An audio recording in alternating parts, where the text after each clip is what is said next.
So, tajuk hari ni berkaitan dengan pemakanan ataupun diet yang macam mana kita nak jadi fit.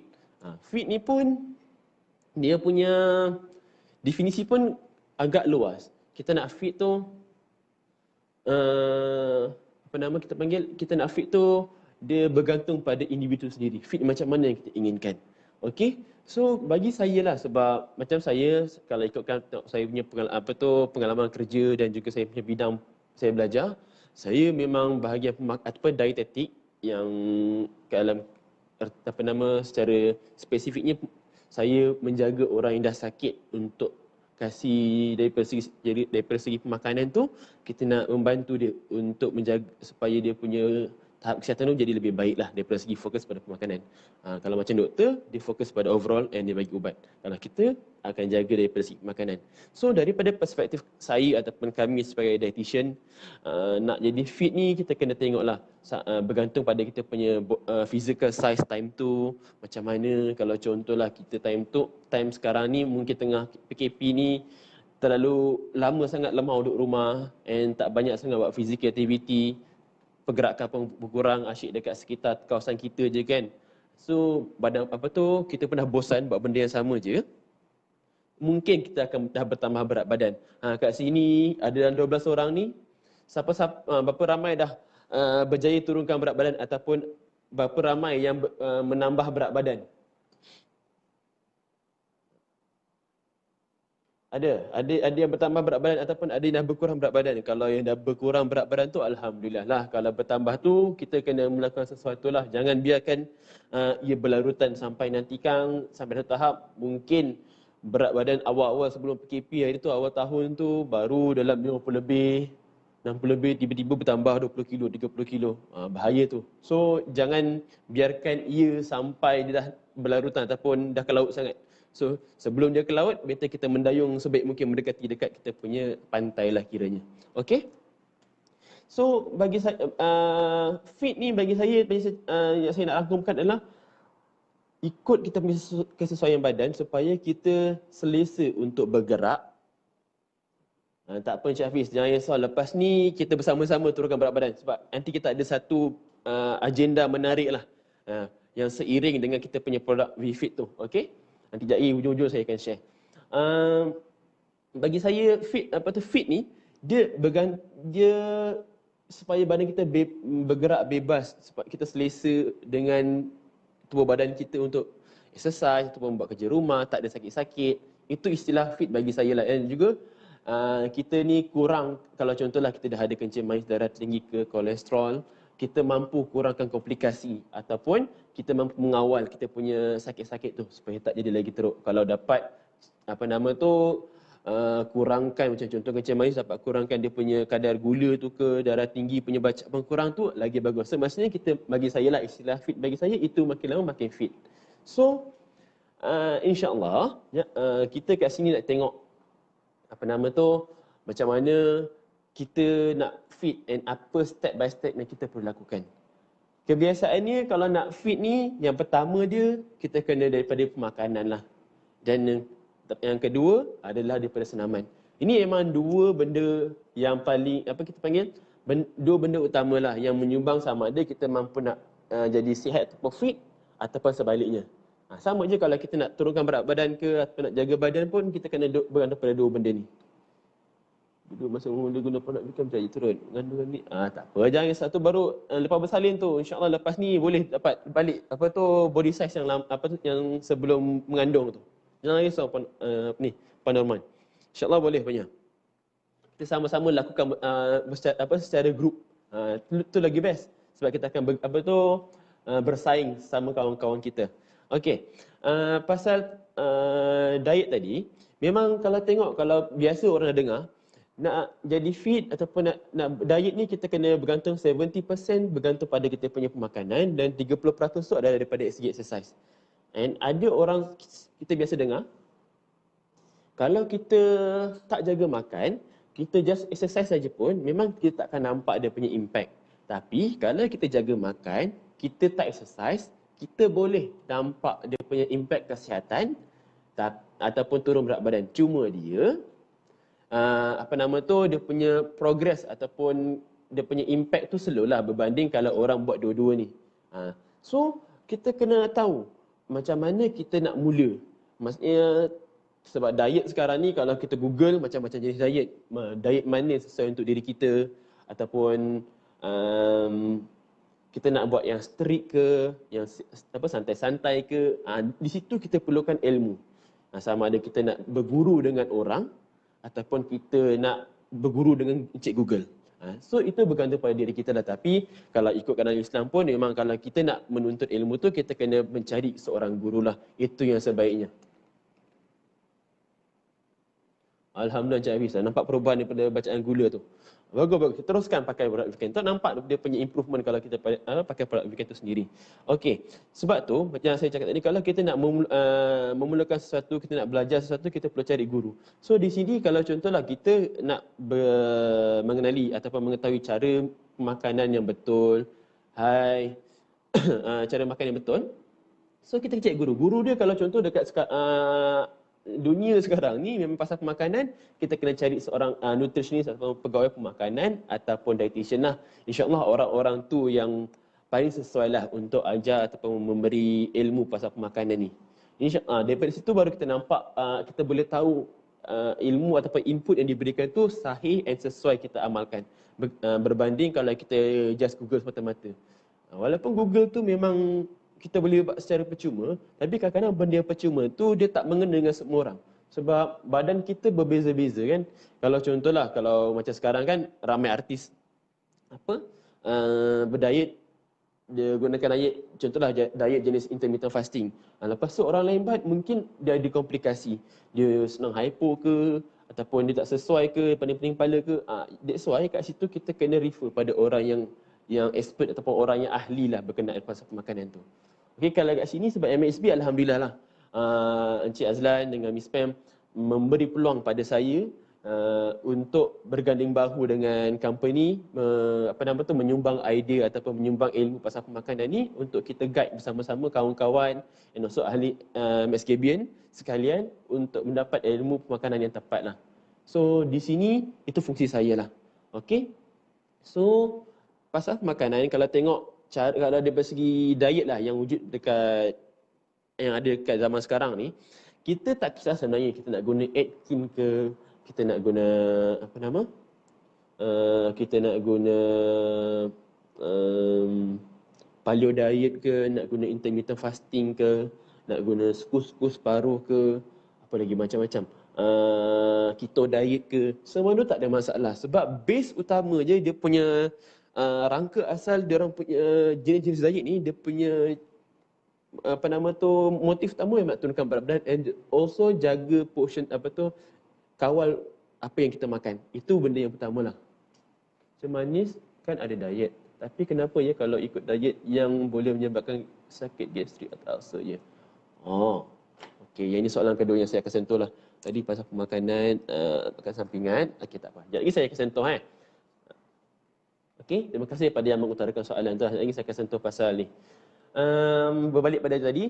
So kalau tak kisah apa jenis diet kita nak guna atau kita nak amalkan, insya-Allah kalau kita mengkaji and also mencuba diet-diet tu and kita nampak benda tu sesuai, kita terus amalkan. Tapi jangan nak mula berdiet kita terlalu drastik. Maksud saya drastik ni contohlah. Sekarang ni kalau orang nak berdiet yang kebanyakannya bila saya dulu, sebab sebelum saya masuk MSB, saya sebagai trainer untuk diet coach lah maksudnya. So bila saya call saya punya customer atau klien, bila saya berborak pasal macam mana apa ilmu pemakanan yang diorang amalkan, kebiasaannya diorang nak turunkan berat badan ni, diorang akan cut kalori lebih kurang dalam 1000 kalori ke bawah. Yang itu kita tak nak. Memang hampir semualah saya punya klien bila saya call dia cakap macam tu. Boleh ke saya nak makan setiap hari sekurang-kurangnya 800 ke 1000 kalori? Hai Cik Ina yang comel. Nama kat situ Ina Comel Roslina. Hai.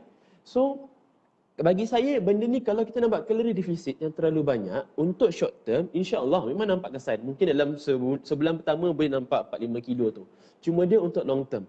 Sebab kita nak turun berat badan ni, kita tak naklah nak dapat result cepat, naik pun cepat. So rugi. Penat dia kita berusaha nak turunkan berat badan tu, jaga gila-gila, jaga pemakanan, exercise semua tu, tapi lepas sebulan 2 ataupun 2-3 hari off je diet, nanti dia punya berat tu kembali balik. So rugi. So sebab tu kita jangan, kalau nak mulakan diet, jangan terlalu ekstrim. Kita buat secara santai. Maksudnya secara santai ni, kita cuba ubah pola makanan tu supaya pilihan makanan tu jadi lebih sihat. Jangan terlalu kita elakkan segala benda. Contoh, kita terlalu fokus pada certain makronutrisi. Maksud makronutrisi ni karbohidrat, protein dengan lemak. Jangan fokus pada satu jenis makronutrisi je. Sebab ada certain jenis diet, dia memang akan fokus pada fokus pada satu benda je. Contoh kalau macam Atkins, dia betul fokus pada protein. Kalau keto diet, dia fokus pada fat. So kalau kita terlalu fokus pada satu jenis makronutrien, nanti badan kita ni akan jadi kita panggil kurang nutrisi. Bila kurang nutrisi ataupun kurang zat, nanti kan badan kita tak boleh berfungsi dengan baik. Bila tak berfungsi dengan baik tu jadi lesu, senang sakit, tiba-tiba mungkin senang kram ataupun tiba-tiba jadi hypo, ataupun nanti kita punya rambut senang gugur ke. Sebab benda-benda ni berkait. Sebab bila kita makanan tu, kita terlalu strict sangat and kurang yang melampau, memang kurang daripada 1000. So bila kita terlalu kurang makan, apa yang badan kita perlukan tu memang sangat-sangat kurang. Sebab tu nanti dia akan efek kita punya badan lah. Selain daripada efek kita punya energi, dia akan, fungsi badan juga akan affected lah. Itu yang kita tak nak. Sebab segala jenis vitamin, contohlah vitamin B ke, vitamin A, C, D, dia ada fungsi tertentu. Contoh macam vitamin B. Vitamin B ni fungsi asas dia untuk kegunaannya untuk metabolize kita punya energi. Maksudnya metabolize energi ni, kalau kita ambil vitamin B kompleks yang secukupnya, insya-Allah badan kita akan menghasilkan tenaga yang secukupnya. Itu contoh dia lah. Ataupun kalau kita kurang sangat vitamin B, dia akan menyebabkan kita punya badan ni ataupun diri kita ni senang rasa ada masalah anxiety, rasa ataupun jadi macam takut-takut. Sebabnya dia ada relate dengan kita punya saraf juga. Itu pun ada relation, tapi itu secara macam jauh lah. Tapi itu antara kesan-kesan lah yang kita akan nampak. Walaupun dia punya kesan tu mild, tapi itu yang kita boleh rasa jugalah. Makan nasi segenggam besar tapak tangan dan lebih makan sayur saja. Itu betul Encik Hafiz. Itu salah satu cara dia lah yang kita akan sentuh. Okey. Berbalik pada tajuk tadi. So kalau kita nak mulakan, memang kita cuba ubah pola pemakanan tu. Pola pemakanan tu cara paling senang, tengok sekarang ni benda paling mudah kita akan, kalau ikut KKM, kita akan gunakan pinggan suku-suku separuh macam Encik Hafiz tadi cakap lah. Nasi segenggam, sayur separuh dan satu lagi lauk. Itu perkara biasa. Suku karbohidrat, suku protein separuh tu adalah sayur-sayuran dengan buah-buahan lah.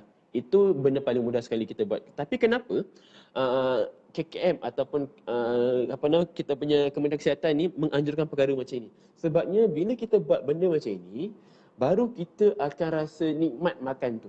And kadar nutrisi yang kita ambil daripada makanan yang secara seimbang ataupun suku-suku separuh ni, insya-Allah dia punya zat, daripada zat besi ke, mineral, semua tu insya-Allah cukup. Sebabnya sayur dengan buah-buahan ni tak separuh. Kalau kita kembali kepada piramid makanan pun, kita kena ambil sekurang-kurangnya satu hari 4 serving kita punya sayur-sayuran, 2 atau 3 serving buah-buahan. So daripada situ bila kita buat separuh sayur dengan buah-buahan tu, insya-Allah kita akan ikut apa yang dianjurkan oleh fit pyramid tu sendirilah. Okey? Itu cara paling mudah. Kalau kita gunakan konsep pinggan suku-suku separuh, yang paling penting tu kita punya ni, pola makanan tu kita kena jaga. Kita jangan terlalu beratkan pada satu jenis makronutrisi. Kalau terlalu beratkan, dia akan kacau. Okey, itu yang pertamalah. Yang kedua dia, kita kena tengok. Kalau contohlah kita punya bila kita makan, maksudnya waktu makan. Waktu makan ni penting. Kita jangan ada habit yang kita suka skip makanan, skip makan, tak kisahlah skip breakfast. Hai Miss Regina, skip breakfast ke, skip lunch ke, skip dinner ke, jangan. Ataupun kita jadi buat brunch terus ke, ataupun binge eating ke, jangan. Yang ini waktu makan pun kita kena jaga. And kita kena buat jadual. Tak kisahlah untuk orang yang dah ada kencing manis ke ataupun orang yang sihat, wajibkan ada waktu makan. Kalau nak macam lari sikit sebab terlalu busy ke, mungkinlah ambil setengah jam atau 1 jam. Jangan terlalu lama sangat. Kalau lama sangat nanti akan memberi impact pada kita punya kita punya intake makanan yang seterusnya. Contohlah kalau kita skip breakfast, nanti makan tengah hari sure akan jadi makan banyak. Walaupun secara tak sengaja. Sebabnya badan kita dah berpuasa lama. Itu perkara biasa. So, mulai sekarang, selain kita jaga kita punya pola pemakanan, cuba tetap kat waktu makan tu. Buat jadual pemakanan. Cara paling mudah yang biasanya kalau bila saya konsult pesakit lah, yang ada kencing manis ke dah tinggi kolesterol, bila dekat hospital, kat klinik, kita akan cakap macam ni. Ikut, kalau untuk orang Islam senang nak, kita ikut waktu solat. So 1 jam atau setengah jam before kita punya waktu solat tu, itu kita setkan untuk waktu makan kita. So mudah. Buat cara macam itu. So kalau waktu solat biasanya 5. So maksudnya 3 yang utama tu kita buatlah. Sarapan pagi ikut waktu subuh. Makan tengah hari guna waktu zuhur. Makan malam tu sebelum waktu maghrib lah. So yang lagi 2 tu kita boleh sama ada kita nak selitkan, kita nak buat snack ataupun kita tak payahlah. Kita boleh buat snack atau buat minum-minum, ambil buah-buahan ke, tak ada masalah. Itu cara yang biasa saya amalkan lah. Saya suggest dekat kita punya klien ataupun pesakit. Itu cara yang paling mudah sekali. Sebab itu mudah. Sebab kalau kadang-kadang kita terlalu busy, contohlah orang tu bekerja, memang tak ada masa, tapi sure dia ada waktu dia nak solat. So gunakan waktu solat tu, bila dia fikir nak solat je, okey, aku spend masa sekejap 15 minit untuk makan. Gunakan time tu. So bila kita dah ada buat benda tu, insya-Allah senang. Bila kita dah set. Sebabnya kalau kita bertukar-tukar waktu makan, kita punya badan ni kadang-kadang dia tak tahu bila dia nak keluarkan Q lapar ataupun Q kenyang ataupun nak keluarkan dia punya enzim untuk dia digest makanan tu. So dia tak sempat nak prepare kalau contoh kita punya waktu makan ni terlalu asyik berubah-ubah. Itu sebabnya penting kita gunakan fokus pada waktu makan lah. Okey, itu yang kedua. Yang ketiganya, daripada segi macam mana kita nak kontrol berapa banyak food intake tu. Maksudnya kalori defisit. Sebab biasanya kalau kita nak turun berat badan ni, memang kita kena buat kalori defisit. Cuma dia berapa banyak ataupun berapa jumlah yang kita perlu kurangkan. Kalau paling mudah, kebiasaannya lah untuk perempuan yang 20 tahun ataupun 25 tahun ke atas lah. Kebiasaannya kita kurangkan daripada keperluan kalori dia setiap hari dalam 250 hingga 500 untuk satu hari. So kalau contohlah, kalau perempuan average dia punya kalori intake satu hari yang perempuan perlukan dalam 1,800 ataupun 2,000 ataupun 1,600. Contohlah orang tu 1,800. So kita ambil 250, baru berapa kita dapat tolak? 1,800. Matematik saya kurang sikit. 1,800 ton, 250. So lebih kurang kat 1,550. So dalam 1,500 lah satu kalori. Itu yang kebiasaan kita akan ajar dekat kita punya klien ataupun kita punya pesakit, macam mana kita nak kurangkan berat badan. Jangan terlalu banyak sangat. Jangan makan bawah daripada 1,000 kalori, sebabnya kenapa? Itu terlalu kurang sangat untuk diri kita. Untuk pastikan nutrisi yang kita perlukan tu mencukupi. Kalau tak, bahaya. Kurangkan makanan, minum air gula racun. Itu betul. Gula putih tu adalah kira macam racun juga, racun untuk kita lah kalau kita makan terlalu banyak. Yang bagus kita kena elakkan ataupun kurangkan daripada segi dalam kita punya intake makan setiap hari lah. Okey. So macam saya cakap, idea dia kalau nak buat kalori defisit, nak kurangkan dia punya kalori, jangan ambil lebih, sekurang-kurangnya 250 hingga 300. InsyaAllah kita senang nak maintain, kita senang nak manage, and kita senang nak enjoy apa yang kita makan. Okey, itu yang ketiga. Yang keempat dia, time makan tu, kita kena fokus dengan apa yang kita makan. Dan kebiasaannya, macam saya sendiri pun, kalau saya makan, biasanya saya akan tengok TV ataupun tengok telefon. So, kalau boleh kita kurangkan distraction yang wujud time kita nak makan. Sebabnya kalau kita terlalu distract dengan benda lain, maksudnya distract dengan telefon ke dengan TV, otak kita atau mata kita tak fokus dengan apa yang kita buat dengan makan tu. Nanti kan kita punya otak tak sedar sebenarnya kita tengah makan. Bila tak sedar, tu yang menyebabkan kita punya Q nak kenyang tu lambat. Bila Q nak kenyang tu lambat, tu yang menyebabkan kita akan makan banyak. Ataupun kita dah habis makan, kita tak sepuas. Sebabnya badan kita tak sedar apa yang kita tengah buat.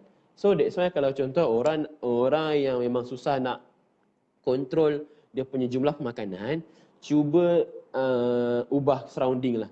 Jangan makan, cuba kurangkan distraction masa nak makan tu. Fokus pada kita yang makanan, tengok, feel apa kita makanan yang wujud depan mata kita, ambil dia punya bau supaya semua tu bila kita rasa, kita letak diri kita betul-betul dengan makanan tu, insya-Allah kita boleh kontrol kita punya makanan.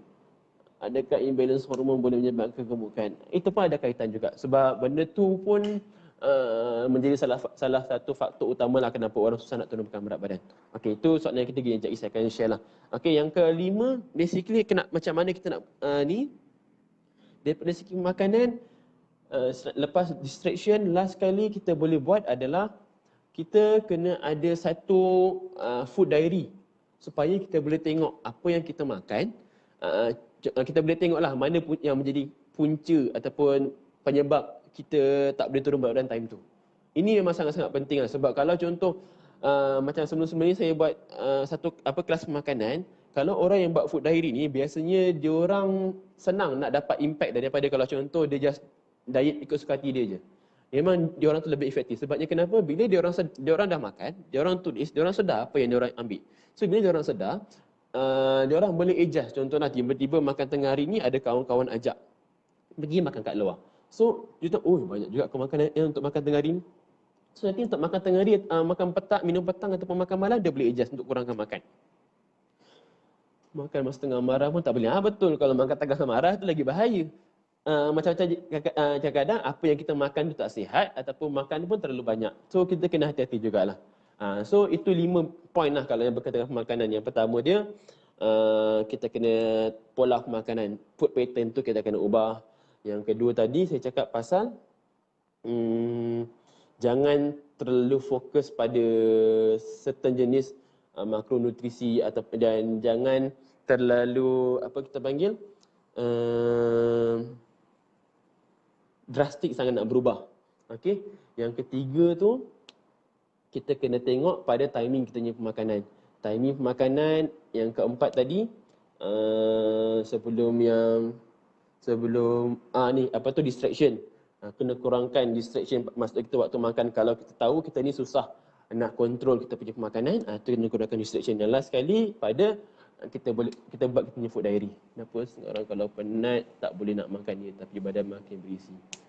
Yang ini dia sebab badan time tu dia dah macam dia sebabnya kenapa dia kena penat, dia tak selera nak makan sebab badan dah gunakan banyak sangat glukos ataupun dia gunakan fat sebagai energi dalam badan, and bila ekstra macam kalau kita gunakan terlalu banyak fat dalam kita punya as a sumber energi utama, dia ada byproduct yang menyebabkan badan kita akan jadi lesu atau letih. Itu yang menyebabkan kita tak makan tapi kadang tak nampak dia punya impact sebab byproduct tu yang menyebabkan badan kita lesu yang tak ada selera makan ataupun kadang irrelate dengan hormon jugalah. Suka makan asam. Yang ni saya tak pasti sebab asam-asam ni kadang-kadang sebab orang teringin, lagi macam perempuan lah. Tapi benda tu tak ada relate hormon sangat lah. Itu mungkin sebab dia craving. Cuma hormon time tu yang menyebabkan dia craving pasal benda-benda macam itulah. Okey, berbalik saya sentuh dulu pada soalan yang pertama Encik Hafiz tadi. Dia ada bagi tahu pasal orang yang ada kencing manis, sesuai ke dia nak makan shake-shake yang ada sekarang ni. Dia bergantung pada apa jenis shake yang kita nak ambil. Kita kena tengok dia punya ingredient lah. Okey, sebabnya untuk orang kencing manis kita kena pandai baca label. Bila baca label kita tengok apa ingredient yang wujud dalam tu, ada tak benda-benda tersembunyi macam gula-gula tersembunyi ke. Yang itu yang kita kena titik beratkan. Kalau contoh paling senang kita cari karbohidrat dengan sugar. Kalau dua-dua ni tak ada ataupun sikit, ada dalam 5 ke 6 gram ke per serving, tak ada masalah nak ambil sebab orang yang ada kencing manis dia boleh ambil karbohidrat. Cuma dia amount untuk satu hari tu kita kena kontrol. Dia tak boleh tak ambil langsung. So dia kena bergantung pada jenis produk jugalah. Okey? So bagi saya untuk soalan Cik Hafiz tu, produk shake-shake tu tak ada masalah nak ambil tapi bergantung pada apa dia punya keutamaan. Apa matlamat kenapa kita nak ambil benda tu. Kalau kita nak ambil tu sebagai meal replacement untuk tak nak makan malam, tak ada masalah sangat lah sebenarnya. Sebabnya kalau contoh dia tahu memang dia makan malam, kalau dia ambil nasi ke apa benda, dia tak ada control dia punya food size, boleh je ambil as a meal replacement. Okey. Tapi kalau dia nak ganti makan pagi ke makan tengah hari, better janganlah sebab time tu kita perlukan tenaga yang lebih. Okey, yang kedua tadi berkenaan sekejap. Daripada hormon Norman tadi bagi tahu soalan dia. Saya cari balik mana ni. Kenapa diet kencing manis ada masalah gastrik? Yang ini kadang-kadang dia bergantung pada orang tu. Kalau orang tu memang ada masalah gastrik, mungkin sebab timing makan. So kita kena adjust sebab timing makan kita. Dia tak ada kena mengena dengan gastrik diet pula. Diet kencing manis ke tak ada. Itu semua sebab kita punya timing makan. Mungkin kita dalam queue kita punya queue perut tu dah memang nak keluarkan gastrik juice cepat. So that's why kita rasa kita kena kena masalah gastrik tu. So dia kena check balik timing jadual pemakanan tu. Mungkin ada terlari sikit ke apa yang menyebabkan kita ada masalah gastrik lah. Sebab memang kalau kita makan diabetic diet, memang insyaAllah tak akan kacau lah ataupun memberi impact pada gastrik juice tu keluar lebih daripada biasa. And yang ketiga tadi pasal hormon. Hormon ni memang akan menjadi salah satu impact yang jadi salah satu punca lah kenapa kita punya diet tu gagal. Sebabnya macam awal-awal dulu saya dah biasa sentuh, diet ni ataupun bila kita nak berdiet, kita terlalu stres. Mungkinlah time tu kita stres bekerja ataupun kita stres balik rumah kalau seorang isteri ke ataupun husband balik rumah, anak bising ataupun rumah bersepah ke. So benda-benda ni akan meningkatkan kita stres hormon dalam badan. Stres hormon dalam badan ni akan mengacau kita punya fungsi badan untuk utilize kita punya gula, lemak dengan protein tu. Tu yang menjadi punca kenapa bila kita terlalu stres, kita akan kadang-kadang ada orang craving. Dia food craving, benda-benda makanan-makanan yang dia kena ambil time dia stres untuk releasekan dia punya stres. Itu dia punya relation dia. Kenapa dia boleh jadi macam itu? Sebabnya dia punya hormon tengah tak balance time dia stres tu, menyebabkan badan dia signalkan supaya otak tu mencari sesuatu untuk dia releasekan dia punya stres. Sebab tu dia makan benda bukan-bukan, dan bila dia makan benda bukan-bukan tu, dia bukan makan sikit, dia kuantiti yang banyak. Itu yang dia akan kacau jugalah. Selain kalau contoh orang tu tak ada masalah macam craving benda-benda craving satu benda macam benda manis untuk kurangkan stres, tapi dengan stres hormon yang terlalu banyak akan menyebabkan badan dia ni tak boleh gunakan glukos sebaik mungkin untuk dibakar jadi sumber tenaga utama. Itu pun jadi punca kenapa dia lambat nak nampak dia punya impact turun berat badan. Sebab dalam badan kita akan gunakan karbohidrat as a main source of energy lah. Sumber tenaga utama.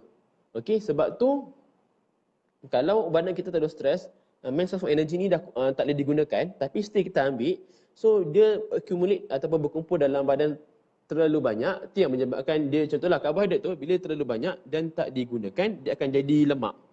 Tu yang walaupun time dia tak gunakan karbohidrat tapi dia gunakan fat dengan protein dalam badan, tapi dia punya effectiveness ataupun dia convertkan karbohidrat dengan protein ni dia tak sebanyak macam mana kita bakar kita punya karbohidrat. Sebab tu dia tak nampak dia punya macam mana dia tak boleh turun berat badan. And satu lagi, bila terlalu lama sangat stres and badan kita terlalu lama sangat gunakan fat ataupun protein ni, dia akan menyebabkan kita punya kadar metabolisme tu jatuh. So sebab tu hormon ataupun stres ni berkaitan jugalah. Sekejap saya tengok saya scroll satu-satu. Okey, vegan. Daripada profil nama Vegan Power 8200. Okey. Adakah brown rice lebih baik daripada white rice? And di antara brown rice dengan red rice, mana lebih baik? Okey, sebenarnya jenis nasi ni dia bagi saya, kalau contohlah untuk orang ada kencing manis, dia memberikan kita panggil sedikit impact lah untuk kaulan gula dia. Tapi dia berbalik pada food portion juga. Kalau contoh ada orang, ada pesakit pernah jumpa saya dekat klinik. Dia cakap lah, saya dah makan brown rice lama dah, tapi kenapa saya punya bacaan gula still meningkat, malah lagi meningkat lagi banyak berbanding sebelum-sebelum ni dia ambil nasi putih. So saya tanyalah, macam mana Encik senduk? Cuba Encik senduk, contohlah ni nasi, cuba Encik sendukkan depan saya. So bila kita tengok cara dia senduk, baru kita tahu macam mana dia kenapa dia jadi begitu. Sebabnya sebenarnya nilai karbohidrat yang wujud dalam nasi daripada brown rice ke white rice ke parboiled ke semua lebih kurang sama. Dia punya glycemic index je yang membezakan. Itu pun tak jauh sangat beza. Tapi kalau kita punya contoh, kita ambil brown rice tu lebih banyak daripada kita ambil nasi putih. So basically kadang lebih kurang sama je macam nilai kita ambil kita punya nasi. So bagi saya, kalau untuk berdiet, tak ada masalah nak pakai apa jenis beras sekalipun. Cuma untuk kesihatan boleh je. Cuma pucuk pakannya kena jaga portion size. Segenggam ataupun 2 genggam bergantung pada kita punya keperluan badan. So bagi saya tak ada masalah nak pakai apa jenis beras sekalipun. Yang setiap beras tu berbeza-beza sebabnya dia orang ada ekstra, sama ada ekstra fiber ataupun ada ekstra nutrisi. Itu je yang membezakan dengan beras-beras lain. Macam beras mati ke, beras parboiled ke apa, benda tu beza pada kadar nutrisi yang wujud dalam tu. Itu je. So dia balik pada portion. So tak ada masalah nak guna yang mana. Majoriti pesakit kencing manis kurus. Kenapa je? Macam statement tu macam kurang meyakinkan, sebab selama ni saya tengok orang yang ada kencing manis kebanyakan ini memang masalah dia memang berisi, melainkan orang tu dia ada kencing manis jenis 1, itu betul. Memang kebiasaan orang ada jenis kencing manis jenis 1 memang kebanyakannya dia orang kurus. Kalau orang yang ada type 2 diabetik ataupun kencing manis jenis 2 ni kebiasaan dia orang berisi. Sebabnya kenapa dia orang berisi? Sebab badan dia orang tak biasanya lah dia orang ada kencing manis jenis 2 ni sebab dia orang tak kawal makan. So bila tak kawal makan memang dia orang sebab gemuk. Kalau dia orang ada kencing manis, dia orang kurus ni mungkin kita kena tengok pada dia orang punya jenis cara makan. Mungkin dia orang dah boleh jaga and dia orang punya blood sugar level dah cantik. Tapi kalau contohlah dia orang ni kurus, time dia orang umur 70 ke 60 tu, itu menunjukkan kemungkinan besar fungsi badan dia ada banyak yang dah tak berfungsi dengan baik. Dan dia orang pun dah kurang selera makan. Itu menjadi macam komplikasi lah disebabkan dia orang dah lama sangat ada kencing manis. Yang ini berlaku bila kalau dia orang dah 30 tahun ataupun 20 tahun ke atas, dia orang ada kencing manis yang dia orang tak kontrol. Kalau macam awal tak jarang-jarang berlaku lah. Gastrik ketika berpuasa macam mana ya? Puan Siti, yang ini kena tengok juga. Kalau ada selalu gastrik masa puasa ni, memang kalau tak puasa ataupun memang ada jenis gastrik tak? Maksudnya memang orang ni memang ada gastrik ke? Kalau orang tu ada gastrik, memang kebiasaannya awal-awal nak berpuasa ni memang dia akan kena satu gastrik attack. So cara dia, kita kena training badan kita supaya badan kita ready. Itu yang biasanya lah yang kita akan ajar pada orang yang ada masalah gastrik ataupun orang yang ada kencing manis. Kita dah suruh dia orang prepare awal-awal. Kalau contohlah orang ada kencing manis, kita dah suruh dia orang training buat susunan awal-awal supaya dia orang boleh cope, supaya dia orang tak hypo tengah-tengah awal bila dia orang bila dia orang macam tengah hari ataupun waktu asar dia orang dah collapse ke apa, itu kita orang biasanya lah kita akan ajar. Tapi kalau gastrik masa puasa ni, kalau orang tu tak ada gastrik tapi masa puasa gastrik, mungkin perut dia sensitif. Sebab dia sensitif dengan sebab gastrik juice time tu dia terlebih banyak pada awal puasa itu. So dia tak tahu, badan tak tahu macam mana, dia tak biasa lagi dengan keadaan perut yang kosong lama. So tak apa, kita biar training awal. Kalau orang tu rajin berpuasa, insya-Allah dia takkan ada masalah tu. Tapi kalau sampai memang setiap kali nak berpuasa jadi macam itu, kita kena tengok balik lah. Kita cuba check balik kita punya fungsi badan kita, boleh tanya doktor sebab apa. Sebab benda ni mesti ada sebab dia. Sebab untuk general tak ada masalah. GERD sekarang dah ramai, how to avoid. Kalau GERD ataupun acid reflux ni, how to avoid, dia kena tengok. Yang pertama dia, kita kena elakkan makanan-makanan yang kita sendiri rasa kalau kita makan dia akan memberi impak pada acid reflux tu lah. Yang pertamanya biasa makanan-makanan yang pedas ataupun biasa makanan yang pedas lah. And satu lagi, kita kena makan slow-slow, and kalau kita kerap sangat kena gastrik acid reflux, time makan looskan sikit pakaian kita. Jangan pakai pakaian yang ketat. Kalau contoh lelaki ada pakai tali pinggang, buka tali pinggang tu, looskan dan kita makan macam biasa. Sebab kalau ketat sangat kita punya bahagian pinggang atau perut ni, dia akan menekan asid tu senang naik balik ke atas. And satu lagi, dah makan, jangan cepat-cepat baring. Slow-slow, biar dia digest dulu, ambil masa, baru baring. Sebab kalau kita terus terbaring, tu lagi senang asid tu nak naik. Itu benda yang paling simple lah biasanya untuk orang GRD ni. And kalau nak lagi better, boleh amalkan makanan-makanan yang tinggi probiotik lah untuk menjaga kita punya kesihatan usus supaya, sebab bila kita dah kerap kena GRD ataupun acid reflux ni, dia akan makan kita punya intestine ataupun kita punya salur usus tu. So bila kita biarkan lama-lama, takut usus kita tu makin menipis dan banyak komplikasi lah.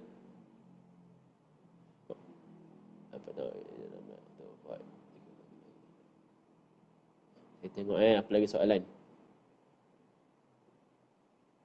Okey, saya rasa untuk soalan yang sekarang ni semua saya dah cuba scroll, itu dan saya dah cuba jawab lah. Okey, berkenaan pasal pemakanan. And tadi bila kita nak fit tu, selain daripada pemakanan, kita kena pada exercise juga. Okey, kita kena complement each other lah. So 30% yang datang pada exercise ni, kita tak kisah sebenarnya apa jenis exercise yang kita nak lakukan. So kalau pada segi exercise, sekurang-kurangnya kalau ikut KKM, dalam 30 minit, dalam setiap hari kita buat 30 minit, so dalam satu minggu 150 minit, dah tak ada masalah. Itu yang dianjurkan oleh KKM lah.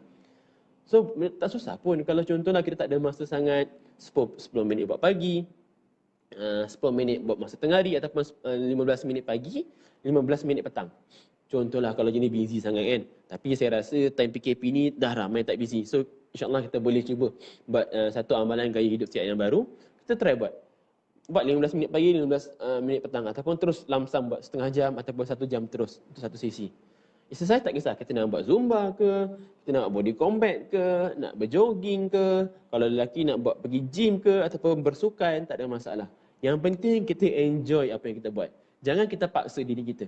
And satu lagi, kalau untuk orang yang dia punya berat badan tu kira kita ikut BMI, dia comorbid obese lah. Maksudnya 40 ke atas, 39 ke 38. Dia punya BMI tu memang sangat tinggi.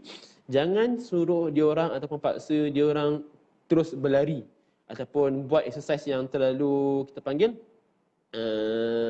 memberi impact high intensity sangatlah. Kita buat yang low impact, contoh kita boleh gunakan macam sekarang kalau ada kolam kita berenang lah.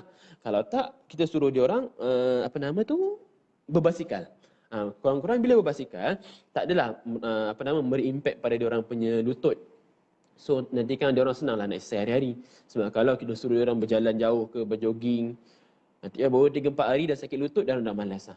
So kalau ada kawan-kawan yang macam ini, kalau nak ajak dia orang buat exercise, suruh dia orang cari exercise yang dia orang rasa dia orang mampu nak buat. Supaya kita tak memaksa dia orang dan dia orang mampu nak buat benda tu secara istiqamah. Sebab kalau buat sekali-sekala, dia tak guna juga. So tak nampak dia punya efek. Sebab tu kalau kita nak melakukan sesuatu, nak buat satu kebaikan atau satu perubahan tu, jangan kita buat secara gelojoh lah. Kita slow and steady, ikut kita punya perkembangan. Jangan terlalu berlumba-lumba dengan kawan-kawan. Ikut kemampuan kita, insyaAllah kita akan nampak impact dia lebih kurang macam kawan-kawan kita. Sebab biasanya kalau macam saya bila masa buat diet coach, masa buat freelance punya program, exercise memang kita pelbagaikan. Sama ada kita buat zumba ke, body combat, and bersukan ke, tak kisahlah, bola tampar, futsal. Biasa kita buat program-program macam tu, tak apa, hiking. Itu kita buatlah supaya orang tu pelbagaikan. Very fit, dari sudut increase body temperature, bagaimana terhasil dan kaitan dengan bahan dan teknologi vegan? Okey, V-Fit sebab kalau tengok kan ingredient, sebab saya pun tak dapat detail lagi dia punya bahan-bahan yang secara detail lah V-Fit ni. Cuma memang secara asasnya dia gunakan teknologi yang sama, cuma yang yang ada pada kita punya produk vegan yang lain, Cuma yang ni insyaAllah ini produk yang dah enhance atau kita dah buat yang terbaru. Cuma detail tu tak tahu. Macam mana dia membantu untuk increase metabolisme tu. Macam saya cakap awal-awal, energi yang wujud daripada weekend ni, dia akan mampu, sebab energi ataupun tenaga ni, dia memang fungsi dia panas. So dia akan increasekan heat dalam badan kita ni. Contohlah macam kita bayangkan ada matahari yang tengah pantulkan cahaya dekat kita punya skin. So bila skin tu dah kena terlalu banyak cahaya, tu yang lama-lama dia terkumpul, dia akan meningkatkan kita punya suhu badan. Itu secara gambaran dia lah. Dan satu lagi, macam mana dia boleh increasekan kita punya heat, daripada kalau dalam bahagian gambar ada satu lagi cara, dia akan increasekan vibration kita punya water molecule dalam badan kita. Dalam skin kita kan kita liquid. So dia akan increasekan kita vibration daripada kita punya water molecule tu. So bila ada vibration yang tinggi, di situ akan menghasilkan tenaga. So tenaga tu yang akan memanaskan badan kita dalam suhu badan yang optimum. Itu ada dua cara lah. Satu daripada transfer energi yang transfer daripada kita punya far infrared, dan satu lagi vibration yang wujud disebabkan oleh ion negatif tu, di situ kan menghasilkan tenaga juga. So dua cara macam mana energi ataupun kita punya badan ni boleh increase heat ataupun increase metabolism. Tengok balik apa soalan ni kita ni.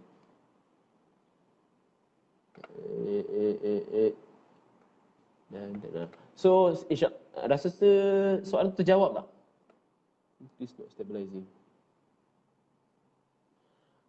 Dia sebab kenapa dia increase? Dia akan increasekan sampai satu tahap untuk body optimum. Sebab badan kita, suhu badan optimum adalah 37. So kalau contoh badan kita mungkin time ni 36 ke 35. Contohlah sekarang kita selalu tembak kita punya kepala nak cek suhu kan. Kadang-kadang 36 lebih, tak sampai 37 kan. So dengan pakai produk weekend ni, dia akan optimumkan suhu badan kita supaya dalam suhu badan yang 37 tu. Bila suhu badan yang optimum 37 ni, baru fungsi badan tu akan melakukan fungsi badan yang terbaik. Kalau contoh bawah daripada 37 tu, itu kadang-kadang kita senang dapat infection ataupun virus senang datang sebab kita punya condition badan ni adalah satu condition badan yang sesuai untuk diorang membiak ataupun merebak. Itu contoh dia lah. Kenapa dia tak stabilize? Sebenarnya dia bergantung. Kalau contoh orang tu panas, dia akan bantulah untuk stabilize kan. Tapi bukanlah dia macam yang kita tampal bila anak demam tu, dia bukan macam itulah. Cuma dia akan stabilize tu secara slow. Sebab dia akan regulate balik kita punya salur darah tu. Supaya bila kita salur darah kita tu tak terlalu pump terlalu banyak, so dia tak akan menghasilkan banyak sangat kita punya heat. Itu cara dia lah, macam bagaimana dia membantu untuk increase kita punya hijab. Saya dapat satu lagi soalan. What is the best method untuk tingkatkan metabolisme dalam badan bagi 50 tahun and above? Okey, yang pertama je macam mana kita nak tingkatkan kita punya kadar metabolisme badan, tak kisahlah 50 ke 40 tahun ke atas. Increasekan kita punya muscle mass. Bila muscle mass tu increase, baru badan kita akan naikkan kita punya kadar metabolisme badan. Sebab bila muscle tu kurang, badan kita tak perlukan energi yang banyak sebab dah motor yang ada tu dah tak banyak kan, dah tak banyak yang boleh hidup. So that's why energi tu tak cukup. Kalau kita increasekan muscle mass, insya-Allah kita punya metabolisme dalam badan tu akan meningkat. Tapi tak ada masalah kalau perempuan nak increase mass tu, tak adalah jadi macam lelaki betul-betul, tak ada. Cuma dia akan jadi firm. Bila jadi firm maksudnya baru muscle tu dia akan naik, dia tone up balik. Daripada situ kita akan nampak kita akan jadi lebih bertenaga dan memerlukan makanan yang lebih sikit berbanding kalau kita time badan kita banyak sangat skin-skin yang bergelebih-gelebih tu. Itu cara dia. So lepas ni cuba buat exercise yang ada strength training yang agak berbeban sikit, insya-Allah akan naik kita punya increase kita punya cool fever. Itu ayat dia, lupa. Terima kasih kepada siapa yang mengingat bagi komen pasal cool fever tu. So itu cara dia lah kena increasekan kita punya metabolisme. And selain daripada tu memang kita kena balancekan balik kita punya hormon lah. Sebab bila kita meningkat usia, biasanya production of hormon tu dia makin berkurang. Bila makin berkurang, tu yang menyebabkan kita pun metabolisme pun akan jadi drop jugalah. So kita boleh je kita ambil makanan ataupun benda-benda yang increase kita balancekan kita punya hormon. Tak apa, kita pakai kita punya produk Reborn yang boleh membantu untuk balancekan balik kita punya hormon hormon balik dalam badan. Sebab tu kita punya Miss Pam, dia cakap dia tak ada berdiet, dia tak ada exercise pun, dia tak pernah jejak kaki dekat gym, and makan pun dia tak fokuskan langsung, just dia food lover, dia makan je, tapi macam mana dia boleh turunkan berat badan daripada, kalau tengok ada satu video dia tu, dia daripada umur dia 37 lebih ke 40 lebih sampai yang dia 50 lebih tu, dia dah kurus compare dengan sebelum ni. Kenapa? Sebab hormon dia cantik. Means metabolism only function upon muscle mass develop, right? Dia bukan sebab muscle mass tu naik, metabolism tu akan naik ataupun turun. Dia kalau nak increase, kita boleh juga macam mana dia ada banyak faktor. Cuma kalau kita perasan lah, sebab tadi soalan dia untuk 50 tahun ke atas, macam mana nak increasekan increasekan metabolisme tu, macam mana saya cakap dengan increasekan muscle tu, sebab kalau kita perasan, orang yang 50 tahun ke atas, biasanya dia orang punya muscle mass tu akan berkurang. Maksudnya dia punya, kalau kita tengoklah mak-mak ke kawan-kawan kita yang umur macam itu, cuba kita pegang dia punya tangan, tak pun peka ke, kita boleh tekan, memang lembik semacam. Sebabnya memang dah banyak dia punya otot-otot tu dah hilang, sebab tu dia jadi macam itu. And dia ada banyak faktor yang lain lah. Cuma yang ini adalah cara paling mudah sekali lah yang kita nak membantu. Dengan cara kita ambil makanan yang secukupnya, tinggi protein, cukup karbohidrat, baru dan kita exercise, insya-Allah kita punya kita punya metabolisme akan meningkat.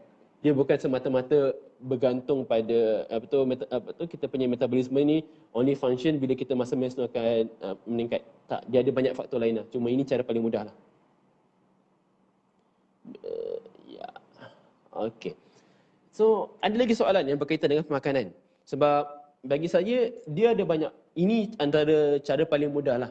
Sebab saya dah buat sejak saya grad 2015 dan sampai sekarang saya adalah, sebab sekarang dah kurang aktif lah masa lepas grad tu memang saya quite kerap juga buat freelance, kita buat coaching orang untuk program My Sihat, program lain kat luar untuk orang berdiet. So kita buat, selalu tengoklah, kita monitor orang macam mana orang berdiet dan apa yang menyebabkan orang berjaya. Biasanya sebab 5 faktor tadi tu lah. Kalau kita pegang 5 faktor tu, insya-Allah kita akan nampak dia punya impact dia. Okey? Ada lagi, kita kenakan berat badan, kita berhenti mendak daripada aerobik atau bersukan. Yang ini kalau kita tak bersukan, contohlah, kalau untuk orang yang biasanya, kalau orang yang dah kerap bersukan, tiba-tiba dia stop, badan dia akan back, macam dia punya daripada segi tahap stamina dia pun, dia akan back to normal kalau kita berhenti selang 2 hari. So kalau contoh orang tu dia nak jaga dia punya stamina level, fitness level, dia memang kalau nak buat rest day pun jangan lebih daripada 2 hari tu. Kalau macam berbalik pada wanita kita bertanya, berhenti mendadak ni ialah kalau kita dah tak buat exercise ataupun kurang physical activity, so badan kita tak boleh nak bakar ataupun kita punya keperluan energi tu akan drop.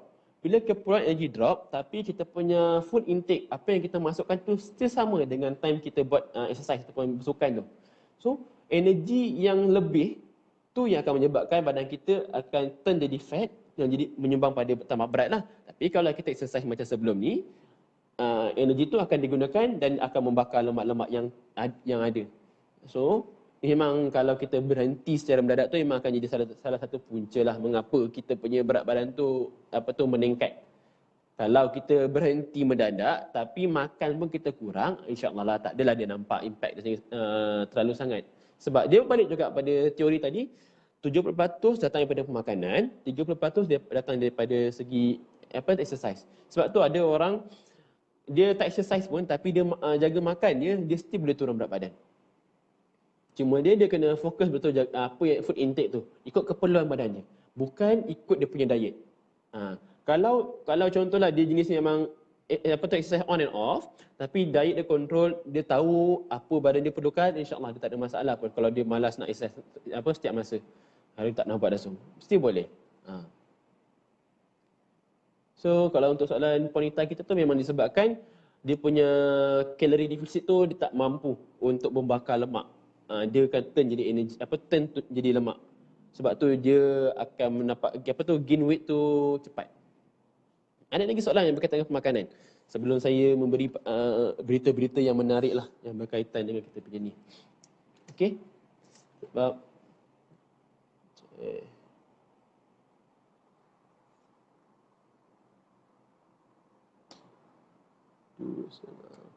okey.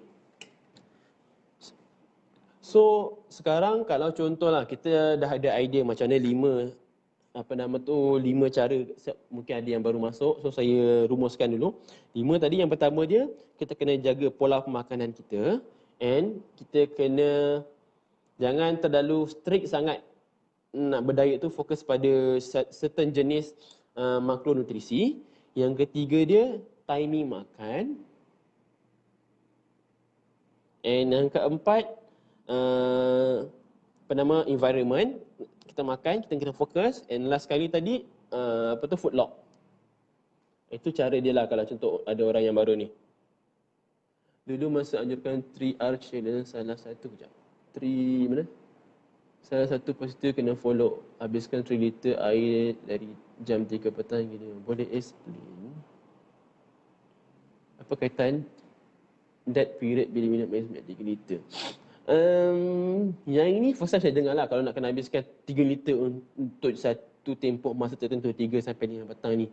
Sebab kalau boleh, memang kita kena minum air tu secukupnya lah, ikut kita punya keperluan badan yang biasanya paling general 2 liter ke atas. Kalau ambil 3 liter ni untuk 3 petang, 5 petang ni, saya tak pasti. Saya kena check dulu kenapa dia fokuskan untuk time tu. Ini saya tak berani nak komen awal-awal, nanti insyaAllah ada rezeki, saya take note dulu. Nanti saya buat post pasal benda tu ke relate dengan pengambilan air. Sebab saya tak pernah terjumpa lagi, so saya tak boleh nak komen. Saya tak nak bagi ilmu yang tak berapa tepat. 3 petang, 5 petang, 3 liter. Okey. So insyaAllah saya simpan dulu soalan tu. Jadi saya akan cuba komen lepas ni. Boleh ke diet dengan cara puasa siang dan makan malam? Tak ada masalah. Sebenarnya bagi saya, macam contoh, kita berbalik pada intermittent fasting. Kalau masa kat universiti, kita ada satu program Fit Geek lah nama dia. Time tu intermittent fasting baru nak naik. Kan intermittent fasting bagi saya, kalau contohlah orang putih, dia nak menggunakan intermittent fasting. Kalau pada kita, untuk orang Islam, kita boleh gunakan istilah puasa. Sebab benda tu sama je. Kalau kita berpuasa, kita dapat pahala. And konsep dia pun sama dengan intermittent fasting. Cuma diorang nak gunakan konsep tu untuk naikkan nama, kira nak bawa dalam punya konsep lah. Padahal konsep tu dah lama wujud dalam Islam. And kita dapat pahala lagi. Itu tak ada masalah. Cuma dia yang penting, berbalik pada pucuk pangkal dia. Jaga portion makan, timing makan, and enjoy apa yang kita buat. Jangan terlalu stres. Penggunaan Biconto, Always Mind plus Rebound exercise, insyaAllah. Ya, betul. Tak apa, lepas ni, extra kita pakai, kita pakai VFit pula. So, that's why hari ni, bos saya, Encik Azlan suruh bagi cerita sikit pasal benda ni lah. Sebabnya, selain daripada untuk saya cerita santai pasal makanan, sebenarnya, saya ada pernah ada bagi tahu dekat Encik Azlan, saya boleh bagi extra service pada team ataupun pada MXD punya family lah. Sebab dah biasa buat program pasal makanan ni untuk diet semua benda tu. So saya pun dah pernah cerita dekat Elvina, Hawi, dekat Tuan Razak, Puan Ita dengan dia punya game masa dekat Segamak itu pasal benda ni. InsyaAllah nanti Miss Pam dengan Encik Azlan akan finalisekan macam mana dia orang nak dia orang nak conduct. Tapi saya punya idea, kita akan buat program pasal berdiet lah. Sama ada sebulan, 3 bulan, 6 bulan, 12 bulan. Sambil-sambil kita selitkan dengan kita punya produk, kita sokong kita punya produk. Kita akan ajar, saya akan ajar cara pemakanan yang betul. Macam mana anda nak buat menu makanan sendiri. Saya bagi ilmu, lepas tu anda sendiri olah. Daripada ilmu yang ada tu, anda olah sendiri ikut anda punya kesesuaian. Sebab kalau macam sebelum ni, masa saya jadi diet coach, apa yang kita beri pada customer, kita tolong buatkan menu makanan tu. Kalau saya seorang nak cater untuk buat menu makanan, agak payah.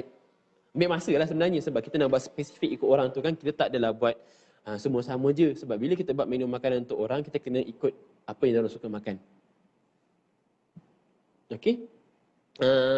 So, itu yang program ni insyaAllah bila bos bagi tahu dia nak start, saya akan buat prosedur lah, saya akan bantulah. So apa yang saya offer tu, saya akan ajar cara cara pilih makanan yang betul, cara baca label, cara nak buat construct menu makanan sendiri yang sihat. Okey, daripada situ kita pakai kita punya produk, kita exercise, insyaAllah kita akan nampak dia punya impact. Selain daripada kita akan buat group yang yalah kita akan share ilmu ataupun kita punya apa kita rasa, apa kita punya, kita panggil apa, kekangan yang kita macam tak boleh terus kita susah nak kontrol makan ke apa. Daripada situ bila kita ada satu group yang kita sentiasa support each other, insyaAllah kita senang jugalah nak turun berat badan. Itu saya punya idea yang saya beri kat buat Encik Azlan dengan Miss Pam lah. Dan diorang akan buat dah lepas ni. Cuma masa tu nanti. Sekejap saya tengok ada orang tanya.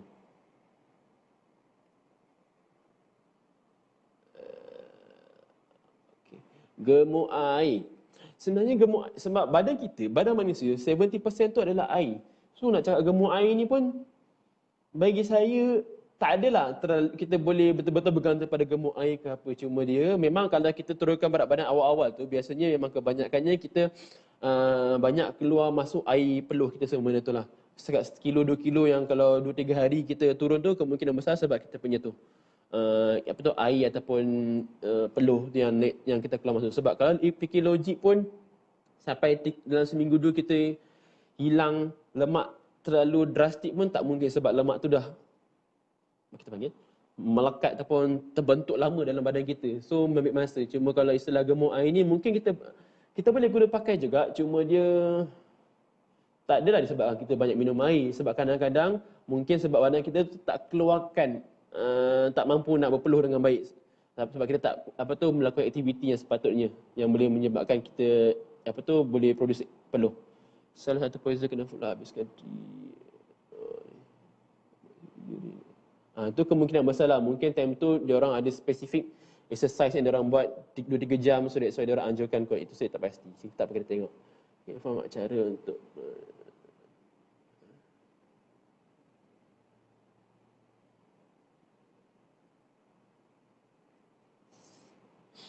yang itu memang quick method lah Puan Nurbani.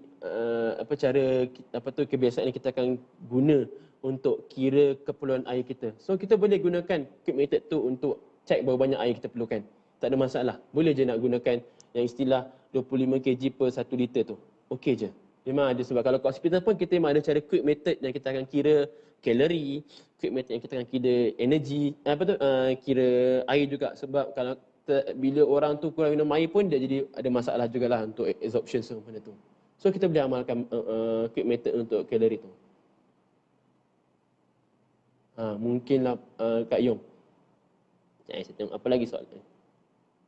Betul.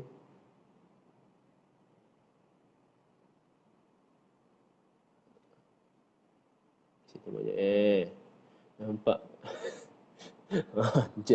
Tuan rasa kita menyakat dia orang kan. Saya tengok apa yang soalan. Okay. So itu yang saya cakap tadi, itu saya punya program lah yang saya akan saya akan launch insya-Allah. Dengan cara tu juga kalau kita ada kawan-kawan kita yang nak turun berat badan, dia nak belajar, so boleh join MXB punya program. Selain daripada itu kita boleh kenalkan apa yang kita boleh ajar lah. Kita boleh share kita punya produk-produk. So daripada situ saya boleh membantu anda ataupun kawan-kawan sihat and membantu untuk sihatkan poket anda jugalah. Itu cara yang saya cuba bantu kat sini. Okay? And last sekali macam saya tengok sebab Encik Azlan ada suruh saya share.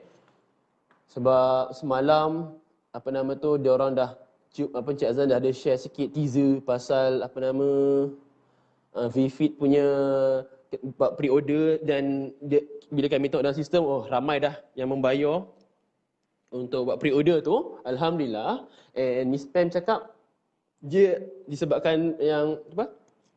Disebabkan sambutan yang hangat, Miss Pam dengan Encik Azlan dah bersetujulah nak bagi apa tu free gift. Ada tiga barang, cuma dia saya tak tahu lagi barang dia apa. Cuma Encik Azlan cakap dia suruh saya share ada 3 free gift lah yang akan diberikan pada kalian. So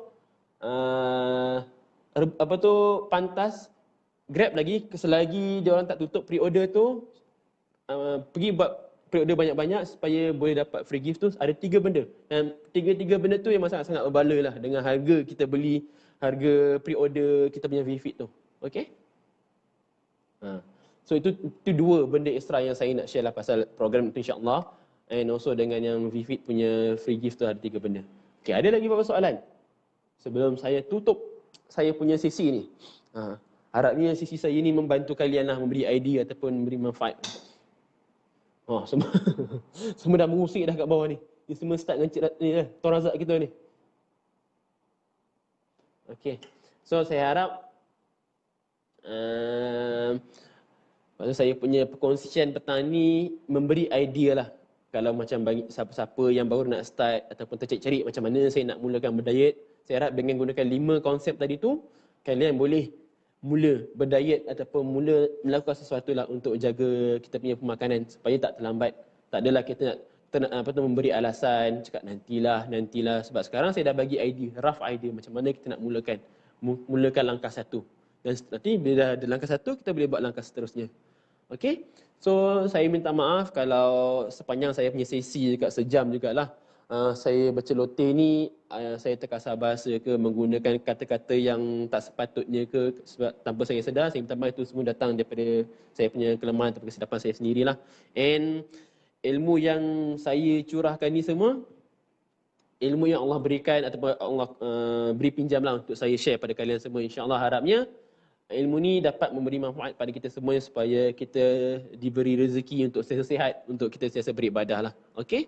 So, saya harap kalian boleh share saya punya live kejap lagi supaya ramai lagi boleh memanfaatkan saya punya ilmu yang ada kita share petang ni lah. Kalau ada yang rajin buat 5 point tadi tu dekat komen pun, mudahkanlah untuk siapa-siapa yang terlepas pandang. Diorang boleh take note pasal 5 point tadi. Okay, terima kasih. Assalamualaikum warahmatullahi wabarakatuh.